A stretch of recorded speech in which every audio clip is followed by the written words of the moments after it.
ಏಕಶಿಲಾ ನಗರಿ ಮಧುಗಿರಿಗೆ ಮತ್ತೊಂದು ಅಭಿವೃದ್ಧಿಯ ಗರಿ. ಮಧುಗಿರಿಯಲ್ಲಿ ನೂತನ ಕೆಎಸ್ಆರ್ಟಿಸಿ ವಿಭಾಗೀಯ ಕಚೇರಿ ಉದ್ಘಾಟನೆಗೊಂಡಿದ್ದು, ನಗರ ಸಾರಿಗೆ ಸೇವೆಗೆ ಅಧಿಕೃತವಾಗಿ ಚಾಲನೆ ದೊರೆತಿದೆ.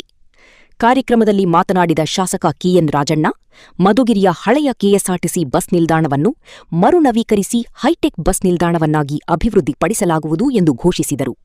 ಇದಕ್ಕಾಗಿ ಈಗಾಗಲೇ ನಕ್ಷೆ ಸಿದ್ಧವಾಗಿದ್ದು, ಹಲವು ಧಾರ್ಮಿಕ ಕ್ಷೇತ್ರಗಳಿಗೆ ನೇರ ಬಸ್ ಸಂಪರ್ಕ ಕಲ್ಪಿಸುವ ಯೋಜನೆ ರೂಪಿಸಲಾಗಿದೆ ಎಂದು ತಿಳಿಸಿದರು. ನಗರ ಸಾರಿಗೆ ಸೇವೆ ಆರಂಭಗೊಂಡಿರುವುದರಿಂದ ವಿದ್ಯಾರ್ಥಿಗಳು, ಕಾರ್ಮಿಕರು, ವ್ಯಾಪಾರಿಗಳು ಹಾಗೂ ಸಾರ್ವಜನಿಕರಿಗೆ ಕಡಿಮೆ ವೆಚ್ಚದಲ್ಲಿ ಸುರಕ್ಷಿತ ಸಂಚಾರದ ಸೌಲಭ್ಯ ದೊರೆಯಲಿದೆ.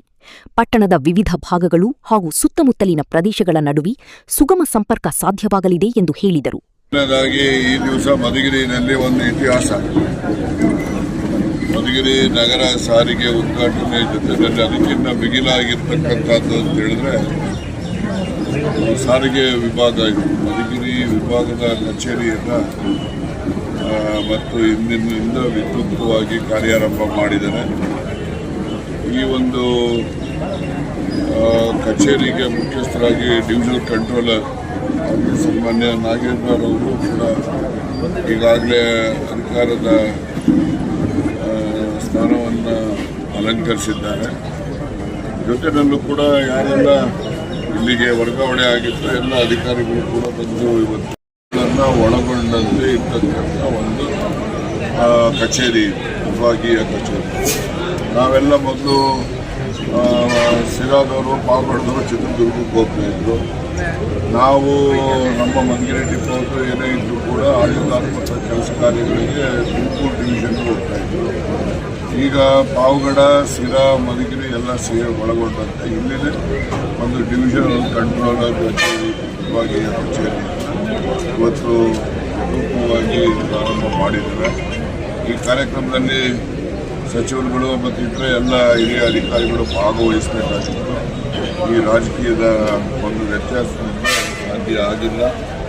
ಇವತ್ತು ವಿದ್ಯುಕ್ತವಾಗಿ ವಿಭಾಗೀಯ ಕಚೇರಿಯನ್ನು ಪ್ರಾರಂಭ ಆಗಿದೆ ಮತ್ತು ನಗರ ಸಾರಿಗೆಯೂ ಕೂಡ ಪ್ರಾರಂಭ ಆಗಿರ್ತಕ್ಕಂಥದ್ದು ನಿಮ್ಮೆಲ್ಲರಿಗೂ ಕೂಡ ಬಹಳ ಸಂತೋಷದಿಂದ ನಾನು ತಿಳಿಸಲಿಕ್ಕೆ ಬಯಸ್ತೇನೆ. ನಾನು ಮತ್ತೊಮ್ಮೆ ವಿಭಾಗೀಯ ಕಚೇರಿ ನಗರ ಸಾರಿಗೆ ಪ್ರಾರಂಭ ಮಾಡತಕ್ಕಂಥದ್ದಕ್ಕೆ ನಮಗೆ ಸಂಪೂರ್ಣವಾಗಿ ಎಲ್ಲ ರೀತಿಯ ಸಹಕಾರವನ್ನು ಕೊಟ್ಟಂತಹ ಇಲ್ಲಿನ ಸಾರಿಗೆ ಸಚಿವರಾಗಿದ್ದಂತಹ ರಾಮಲಿಂಗಾರೆಡ್ಡಿಯವರು ಮತ್ತು ಇಲಾಖೆಯ ಹಿರಿಯ ಅಧಿಕಾರಿ ಆಗಿದ್ದಂಥ ಮ್ಯಾನೇಜಿಂಗ್ ಡೈರೆಕ್ಟರ್ ನಮ್ಮವರೇ ಆಗಿರ್ತಕ್ಕಂಥ ಅವರೆಲ್ಲರ ಪರಿಶ್ರಮದಿಂದ ಮತ್ತು ಅಧ್ಯಕ್ಷ ಆಗಿರ್ತಕ್ಕಂಥ ವಾಸು ಶ್ರೀನಿವಾಸ್ ಅವರು ಕೂಡ ಈ ನಮ್ಮ ಈ ಎಲ್ಲ ಕಾರ್ಯಕ್ರಮಗಳಿಗೂ ಕೂಡ ಪೂರಕವಾಗಿ ಹೆಚ್ಚು ಪ್ರೋತ್ಸಾಹ ಬೆಂಬಲವನ್ನು ಕೊಟ್ಟಿರ್ತಕ್ಕಂಥ ಹಿನ್ನೆಲೆಯಲ್ಲಿ ಇವತ್ತು ಸಾಧ್ಯ ಆಗಿದೆ. ಕೊಂಡು ಪ್ರಯಾಣ ಮಾಡಿದ್ರೆ ಆಗ ರೆವಿನ್ಯೂ ಬರ್ತದೆ. ಅವರು ಬಸ್ಸಷ್ಟು ಕೂಡ ಇನ್ನೂ ಹೆಚ್ಚು ನಿಮ್ಮೆಲ್ಲ ಅನುಕೂಲಕ್ಕೆ ಹೆಚ್ಚು ಒಳ್ಳೆಯ ಸೌಲಭ್ಯಗಳನ್ನು ಕೊಡ್ತಿರ್ತಕ್ಕಂಥ ಸಹಾಯ. ಇದು ತುಮಕೂರು ಜಿಲ್ಲೆಯನ್ನು ಹೊರತುಪಡಿಸಿದ್ರೆ ಇದು ಫಸ್ಟ್ ಟೈಮ್ ಇನ್ ಮಧುಗಿರಿ ನಗರ ಸಾರಿಗೆ ಮಾಡೋದು ಹೇಗೆ ಸಾಧ್ಯ? ಇಲ್ಲ, ತುಮಕೂರು ನಗರದಲ್ಲಿ ನಗರ ಸಾರಿಗೆ ಇದೆ. ಅದ ನಂತರ ಇದು ತುಮಕೂರು ಜಿಲ್ಲೆಯಲ್ಲಿ ಏನು ರೆವಿನ್ಯೂ ಸಬ್ ಡಿವಿಷನ್ಸ್ ಇದ್ದಾವೆ.